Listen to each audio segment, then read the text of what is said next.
Assalamualaikum warahmatullahi wabarakatuh. Salam sejahtera buat kita semua. Kami dari Angkatan 68 Kelompok 3 yang beranggotakan 3 orang, yaitu saya sendiri Kipram Puma AMD sebagai Ketua Kelompok dan 2 rekan saya yang bernama Muhammad Dwi Wicaksono AMD dan Willy Siura AMD. Kami akan memaparkan tugas kelompok mata pelatihan analisis isu kontemporer. Baiklah, yuk simak video kami tentang isu kontemporer yang berjudul pemanasan global. Pemilihan analisis isu. Pemilihan analisis isu kami menggunakan metode AKPK, yaitu singkatan dari aktual, kelayakan, problematik, dan kelayakan. Kami memiliki 3 isu utama, yaitu pemanasan global, vaksinasi COVID booster 2, pemblokiran aplikasi atau web oleh Kominfo. Dari penilaian yang kami lakukan melalui metode AKPK, kami menilai bahwa isu pemanasan global paling memungkinkan untuk kami angkat. Maka kami menganalisa isu pemanasan global.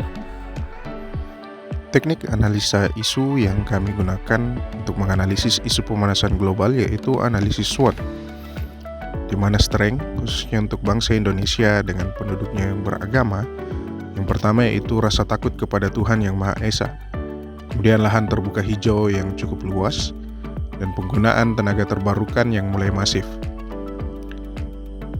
Kemudian weakness, kelemahan yang ada yaitu pembalakan liar atau deforestasi, kemudian pembukaan daerah resapan menjadi daerah pemukiman, membuang sampah tidak pada tempatnya, dan gas emisi transportasi. Peluang atau opportunity, melakukan kegiatan tanam pohon, kemudian sosialisasi peduli lingkungan, pengolahan limbah, dan energi alternatif. Ancaman, kurangnya pengawasan dari lembaga terkait, kurangnya pengetahuan akan dampak pemanasan global, dan kesadaran individu yang masih kurang dalam menjaga kebersihan lingkungan, serta perubahan iklim.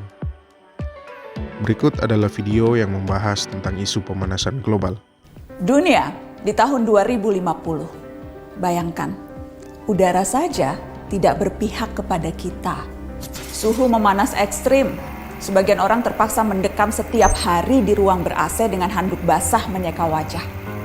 Mata terus berair. Dan kita hanya dapat tertidur di setiap subuh karena cuma itu waktu yang cukup sejuk. Di luar tembok rumah kita, peningkatan suhu menyebabkan kekeringan parah di banyak belahan dunia. Hanya orang kaya yang bisa membayar air. Keran-keran di tempat publik dikunci. Hutan-hutan terbakar. 2 miliar orang berhadapan langsung dengan suhu yang bisa meroket sampai 60 derajat Celcius. Titik panas di mana tubuh manusia tak dapat bertahan lebih dari 6 jam. 2050, permukaan laut naik drastis menyebabkan badai ekstrim. Kota-kota pesisir tersapu pasang dan banjir menewaskan ribuan dan menggusur jutaan orang. Beberapa kota terpadat di dunia tenggelam termasuk Alexandria, Kairo, Mumbai, Shanghai, Bangkok, dan tentu saja Jakarta. Orang-orang harus mengungsi ke tempat yang lebih tinggi. Setiap hari kita akan melihat foto rombongan keluarga mengarungi banjir. Yang agak beruntung bisa tetap tinggal di rumah dengan air hingga mata kaki. Seperti Jakarta di tiap musim banjir, tapi ini di seluruh dunia. Penyelesaian isu global warming.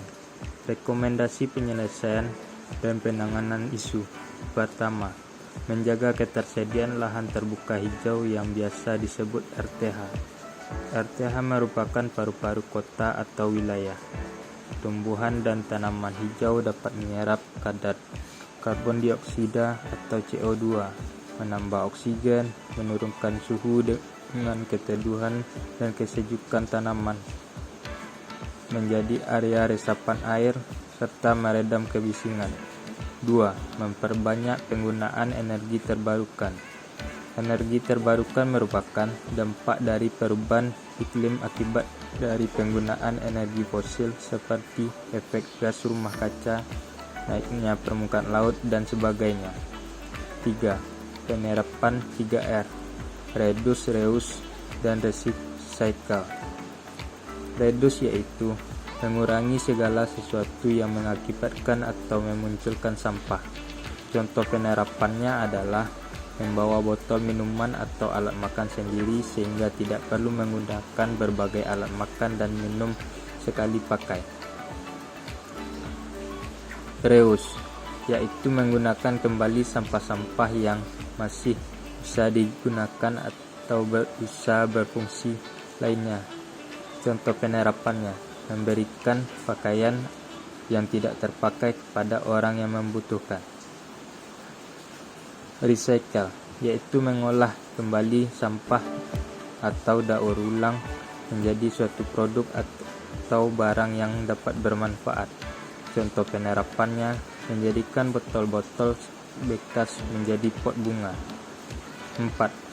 Penguatan penegakan hukum terhadap permasalahan lingkungan. Penegakan hukum dapat dijadikan sebagai aturan untuk mengatasi permasalahan lingkungan hidup dengan berpedoman pada Undang-Undang Nomor 32 Tahun 2009 tentang pengelolaan dan perlindungan lingkungan hidup. Adanya penegakan hukum yang kuat dapat memberikan efek jera terhadap pelaku pencemaran dan kerusakan lingkungan hidup.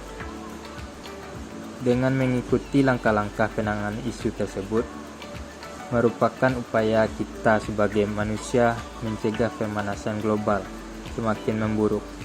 Sekian paparan yang dapat kelompok kami sampaikan. Apabila terdapat kekurangan maupun kesalahan, kami meminta maaf. Terima kasih atas perhatiannya. Wassalamualaikum warahmatullahi wabarakatuh.